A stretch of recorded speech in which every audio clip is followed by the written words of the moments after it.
అందుకే శ్రీరామాయణంలో చాలా చాలామంది వానరులు ఆశ్చర్యకరమైనటువంటి జన్మలు స్వీకరించిన వారు. అలా పుట్టిన వాళ్ళల్లో వాలిసుగ్రీవులు కూడా స్త్రీ యందు జన్మించిన వారు కాదు. వృక్షకరజస్సు అని ఆయన గురించి ఉత్తరరామాయణంలో చాలా విశేషంగా ఉంది. ఆయన చతుర్ముఖ బ్రహ్మగారికి ఒకనొకప్పుడు సమాధి నిష్టలో ఉండగా కన్నుల వెంట నీరు కారింది. ఇట్నుంచి కారితే దుఃఖమని, ఇట్నుంచి కారితే అది ధ్యానావస్థలో వచ్చేటటువంటి బాష్పధారలని అంటారు. ఆ బాష్పధారలు పడుతుంటే ఆయనకి ఎందుకో బుద్ధి పుట్టి తన చేత్తో పట్టుకున్నారు ఆ నీటి చుక్కలు.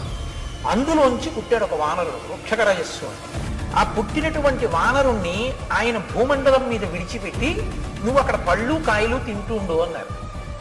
ఆయన పళ్ళు కాయలు తింటూ ఒకానొకప్పుడు ఒక సరస్సులో ఆయన ఎప్పుడు ఇంకో ప్రాణిని ఎదురుగుండా చూసింది లేదు.